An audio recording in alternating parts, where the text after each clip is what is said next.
10. The Honourable David Cunliffe. Thank you, Mr Speaker. My question is to the Minister for Tertiary Education, Skills and Employment and asks, does he require high standards of governance from tertiary education provider boards? The Honourable Stephen Joyce. Mr Speaker, it is certainly my expectation that tertiary education organisations have a high standard of governance. In regards to requiring it, tertiary institutions are, of course, autonomous institutions, so they have primary responsibility for their own governance and management. My ability to require such matters is, of course, subject to the provisions of the Education Act 1989. Point of order, Mr Speaker. A point of order, the Honourable David Cunliffe. Mr Speaker, I seek leave to table a document compiled by the Parliamentary Library that sets out the duties and responsibilities of directors under the Companies Act 93, in particular section 135A that requires them not to carry on. I'll put the leave is sought to table that particular document prepared by the Parliamentary Library. Is there any objection? It's not. Further supplement? Speaking to the point of order, No. I'll put the leave. It's been declined. Mr Speaker, supplementary question. The Honourable David Cunliffe.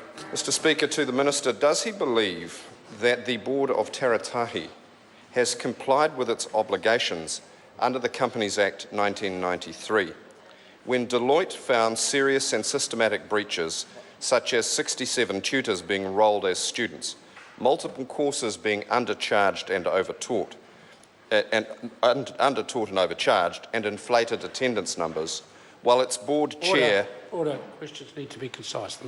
While its board chair, sir, publicly downplayed the board's responsibility, saying that it was just mistakes, administrative errors and a systems hiccup. Honourable Stephen Joyce.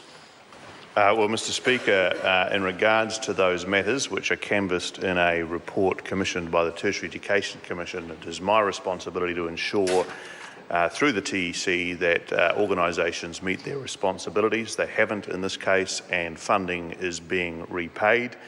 It is for the matter for the board of that organisation to respond to the matters raised in the report. And of course, I'd note for the member that there is a serious fraud office investigation being undertaken currently into some of these matters.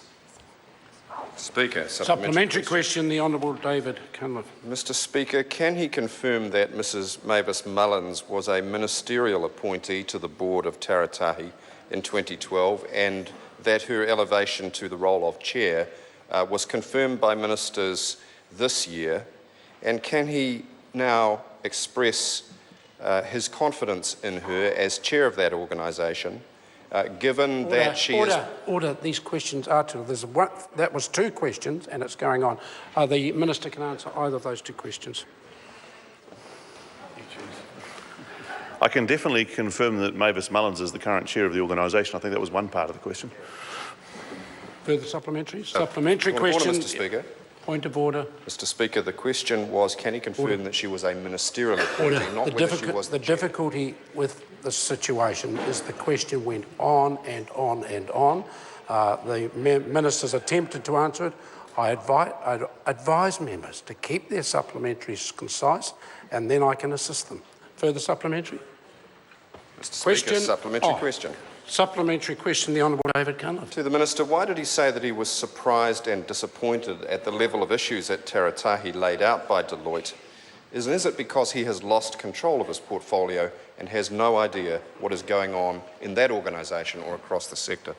The Honourable Stephen Joyce, again, either of those two questions. No, not at all, Mr Speaker. I've been aware of those matters for some time and have been fully briefed on them. My level of surprise and disappointment was that they were occurred. Speaker, supplementary question. Supplementary question, the Honourable David Cunliffe. Can the Minister confirm his answer to a parliamentary question yesterday where he said he had no idea that Barbara Kuriga MP was a member of that board? The Honourable Stephen Joyce. No, the member's wrong. The member asked a two-part question. I answered the second part. Question number 11, Sarah Dowry.